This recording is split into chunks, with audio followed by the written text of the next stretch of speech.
Memory. I feel like I listen to a lot about memory and how memory is intertwined with karma. Memory is karma. Karma is memory. That's why I said it's a residual impact. Right now, what is in your conscious memory is not even 1% of what is actually there. See, you definitely don't remember you being an amoeba. Do you remember? No. But your body remembers. Today, I'm sorry I have to use such horrible examples, can I? Yeah. It's a bad example. Any example, Let's please. say you love cats and then you decided, because they don't like your food, you decided to eat their food out of your love, because love means that I should do what you like. Sure, yeah, exactly. All right? Yeah. So you started eating cat food. In 2 months' time, will you turn into a cat? No. Every cell in your body remembers that you're a human being. This is called evolutionary memory. It will not forget. Every cell in your body thinks, why this dumb idiot is eating cat food? We can do better. Yes, but it will not turn you into cat cells or cat body, all right? Because there is evolutionary memory, it will not get confused, do what you want. Now, 10 generations ago, your great-great-great-grandmother, how she looked, do you remember? No. No. But her nose may be sitting on your face right now exactly the way it was. 1,000,000 years ago, what was the skin texture of your forefathers? Still on, isn't it? So, this whole thing, what you call as myself, is simply memory. This is your karma. Because you have that kind of memory, you tend to automatically act in a particular way. This is karma. So, why we want to be free from karma is because we don't want to be an extension of the past, we want to be a fresh life. If you want to be a fresh life, you must be able to stand in the richness of your memory and do your act now, fresh act. But if you sink into this memory, then you will be doing only the past, thinking it is the future. Is there any escaping that though? Oh, of course. See, I've escaped. I'm a yogi means I'm supposed to sit like this. See, I'm doing everything I can just to freak them out a little bit. Do you have to face the memory to No, heal it? No. No? See, what is there as memory in this, I'm sorry, I'm using such words, I know these are negative words in social context. This is a bag of memory that you call as my body. Out of this, there is a mechanism called mind, which is also memory. Out of this is a mechanism called emotion, that is also memory. Out of this, there is energetic activity, that is also memory. All of this is controlled by the type of memory impressions that you have. Evolutionary, genetic, karmic and variety of other memories, this whole amalgamation of a complex influx of memories which are happening to you right now. As you look at me, as you look at the garden, as you hear things, as you hear the birds, as you hear the automobiles, memories getting piled up. Otherwise, you wouldn't be able to recognize anything. See, right now, an automobile is something which has been a part of you in many ways. Now, suppose you had no memory of an automobile, you have never seen one, you have never heard one. If I start an automobile, it was then you'll think, what is it? Once you have heard it and you know it's an automobile, after 10 years if you hear it, you know, this is an automobile. How? Only by previous imprint, isn't it? These imprints are far more complex than you understand. It goes back to an amoeba. All that memory is here. Now you don't try to decipher that, because if you try to decipher that, you'll get buried in that memory. The simple thing is, make it… create enough surface tension so that it doesn't pop at you all the time, and now it's your stage. If you have a lot of memory, phenomenal amount of memory, there is no such thing as good memory and bad memory, they're just memory.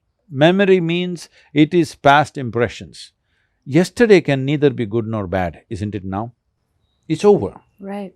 It cannot be good, it cannot be bad. But if you just get entangled with your memory, yesterday can be bad, yesterday can be good. Right. Whole lot of time, most people are living like this. They are not suffering their life, they are suffering their memory, isn't it? You said that suffering is being stuck in a memory you can't escape, can't get over, No, right? No, I didn't say the last part. You didn't say that? I didn't say say it the last in your part. words, please. See, people are suffering what happened 10 years ago. What happened 10 years ago, does it exist right now? No, it's nowhere here. It's only in your memory. So you're suffering this. What is memory? What is human memory compared to the memory of every other creature on the planet? Our memory is far more vivid than anybody else's memory on this planet as human beings. This vividness of memory, it what gives us richness of life. Because we grasp… See, right now if I look at your face, I'm grasping many aspects of it which a dog may not grasp, a cat may not grasp, a grasshopper may not grasp. But as a human eye and human neurological process, I'm grasping various aspects of just one face on the planet. The detail that I'm grasping, nobody else grasps except a human being. If you have enough attention, you grasp much more. Because of this ability to grasp and perceive things, we have a massive sense of memory, vivid sense of memory. Now this vivid sense of memory is what sets us apart from every other creature, the richness of life, and that's what people are suffering. Because they do not know how to handle their own memory and their own imagination. If they had, let's say yesterday a thorn went into their foot, now everywhere they're thinking every blade of grass is thorn. All right. Right, bad memory. Or Somebody is a lala, they think they're walking on flowers all the time. There are people like that in California because they're on they're on something else, not on gasoline. in California. How do we make peace with our memory? See, how do you make peace with something that doesn't exist? But we have it, so we're in this conundrum. See, the memory is there is no such reality. You are misunderstanding your psychological process as a reality. That is the fundamental mistake. Your thought and emotion, you think it is real. It is not, it's just something that you're making up. If you know you're making it up, then what is the problem? There's nothing to deal with because it doesn't exist. The problem is you've been given a very complex level of intelligence which includes memory and imagination, but you don't have a stable enough platform. This platform is not stable enough, let me put it like this. You heard of that English guy, because you were in UK for some time, you must have met this guy called Charles Darwin. Did you meet him? No. No. Didn't happen to In meet some him. way, you met him in the school textbook at least. Okay, yeah, exactly, exactly. So Charles Darwin went out to say that a goat could have become a giraffe in some million years, a pig could have become an elephant in many more million years, something like this, all right? An ant could have become a dinosaur Right. over a billion years, whatever. But a monkey became a man rather quickly, I mean a woman also, okay? Don't take it… You know how many times I've been generalized as a guy, it does not bother me. A monkey became a human being rather too quickly. How quickly means the DNA difference between a chimpanzee and a human being is only 1.23%. 1.23% is not much of a difference, isn't it? I know. So physiologically, that is how close you are to a chimpanzee. But in terms of intelligence and awareness, you're worlds apart. So essentially, human beings do not know how to handle their own intelligence because they don't have a stable enough platform. One important and significant aspect of the yogic sciences is to create a stable platform so that your intelligence works for you. If your intelligence works for you, would you keep yourself blissful or miserable? Blissful? Bliss. Bliss. If you're in some way miserable for whatever reason, you just lost a race or you crashed your car, whatever the hell the reason is, if you are miserable, it simply means your intelligence is working against you. It's as simple as that. And you're in the memory. And you're in the memory. Your intelligence is not working for you, that means it doesn't decipher what is reality and what is memory, what is reality and what is imagination. How do we get our intelligence to work for us? Before the race, are you taking anti-diarrheal pills? No. Some people are, I know. Oh. Because imagination is going wild. This is human predicament. You do not know how to handle your own intelligence. That is the thing. If you had the brain of an earthworm, you would be peaceful, no nerves. Now, to intelligence, is it a solution or is it a problem? What do you Good think? question. I don't know. It sounds like it's a problem No, after no. all this. What should it be? It Intelligence should is be a a solution. solution. It should Intelligence be. is a solution for everything, isn't it? But human beings have made it a problem because they don't have a stable enough platform for it. The most important thing is this: from early childhood, we must strive to create a stable platform How within do the we do human that? being, How do we so do that? that, oh, there's a whole system of… as there is a technology and science for external well-being, to create external well-being, similarly there's a whole science and technology for inner well-being. But right now, our life is not about being wonderful, our life is about how to be better than somebody. I want you to be number 2 in the race. Next Indy 500, if both of us are there, I want you number 2. Who's number 1? Of course me. I'm saying this is the problem, that you're not seeing how to make this into the most wonderful possible life. You're always seeing how to be better than somebody. So this race is not just on the racetrack. On the racetrack, it's okay, we know it's a sport, all right? But this is with life itself.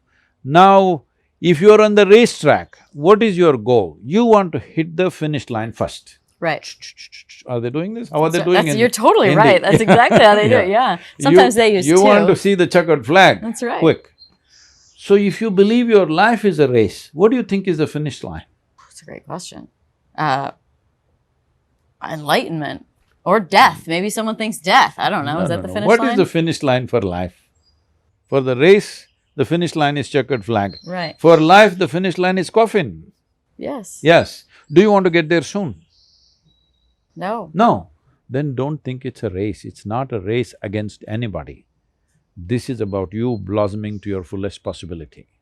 So many people would say, how do I accomplish anything if I don't have goals and I don't have some kind of inertia pushing me through life and trying to be better than Inertia someone? doesn't push, inertia slows you down. Right now, that's all they're doing. Because, see, let us say you have only one leg, and you're hopping around. I have 2 legs, but I want to be better than you. What will I do? I will try to hop little faster than you. How ridiculous is that? That's ridiculous. You just run. That's what both is your happening, legs. that's what is happening to people. I was just telling somebody, it once happened.